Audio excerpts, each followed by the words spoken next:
नमस्कार दोस्तों, स्वागत है आपका वीके न्यूज में। खबर है मनीष सिसोदिया को लेकर, जिनकी गिरफ्तारी के बाद में अब लगातार राजनीति भी तेज हो गई है। कई ऐसे बयानबाजियां हैं जो सामने आने लगी हैं, लेकिन मोटे तौर पर एक चीज़ यहां पर समझने वाली है कि आजकल एक राजनीतिक नैरेटिव भी बनता जा रहा है।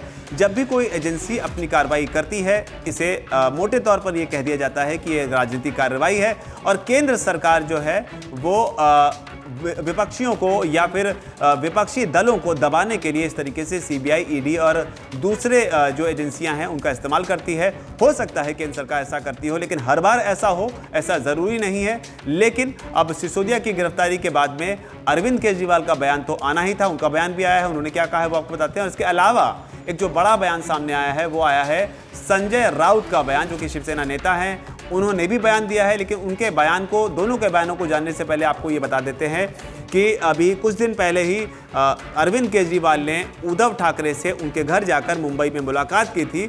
मुलाकात की तस्वीरें भी सामने आई थी, जहां पर कोशिश ये थी कि मोदी सरकार के खिलाफ साल 2024 में जो लोकसभा चुनाव होंगे उसको लेकर एक मजबूत विपक्ष को तैयार करना। उस मुलाकात में क्या कुछ हुआ था वो आपको पहले बता ही चुके हैं, लेकिन फिलहाल क्या बयान आया है संजय राउत का और क्या कुछ कहा है सिसोदिया की गिरफ्तारी पर अरविंद केजरीवाल ने, जो मोटे तौर पर जो है काफ़ी अपेक्षित बयान थे। इसकी उम्मीद पहले से ही थी कि इस तरह के बयान ही होंगे, लेकिन क्या कुछ कहा है वो आपको बता देते हैं। अरविंद केजरीवाल ने कहा है कि सिसोदिया के खिलाफ सीबीआई के पास सबूत नहीं थे, कई अफसर उनकी गिरफ्तारी के खिलाफ थे, सिसोदिया को राजनीतिक दबाव में गिरफ्तार किया गया। तो ये अरविंद केजरीवाल का बयान है सिसोदिया की गिरफ्तारी को लेकर, जो कह रहे हैं कि कई सारे अफसर जो है उनकी गिरफ्तारी के खिलाफ थे। तो ये अरविंद केजरीवाल। और इसके अलावा संजय राउत ने क्या कहा है वो आपको बता दें। संजय राउत ने यह कहा है कि सिसोदिया पर हुई कार्रवाई बताती है कि केंद्र सरकार विपक्ष का मुंह बंद कराना चाहती है। हम सिसोदिया जी के साथ हैं। महाराष्ट्र हो, झारखंड हो, दिल्ली हो, केंद्र सीबीआई और ईडी का इस्तेमाल कर विपक्षी नेताओं को जेल भेज रही है या उन्हें समर्पण पर मजबूर कर रही है, चाहे वो सिसोदिया हो, नवाब मलिक हो, अनिल देशमुख हो या फिर मैं। क्या भाजपा में सारे संत हैं? तो ये बयान जो है संजय राउत का आया है, लेकिन अपने बचाव में जिन नामों को उन्होंने लिया है उसमें देशमुख का नाम है, जिनके ऊपर जो है तत्कालीन मुंबई के जो पुलिस कमिश्नर थे उन्होंने 100 करोड़ की वसूली का आरोप लगाया था।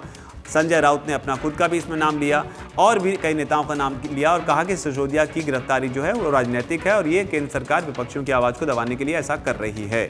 लेकिन आप इस पर क्या कहते हैं? कि आपको भी लगता है कि केंद्र सरकार जो है ये कार्रवाई सिर्फ विपक्षियों को दबाने के लिए, उनके हौसले को तोड़ने के लिए कर रही है, या फिर सिर्फ इस वजह से कि आरोप लगेंगे कि केंद्र सरकार जो है विरोधियों को दबाने के लिए इस तरह की कार्रवाई कर रही है?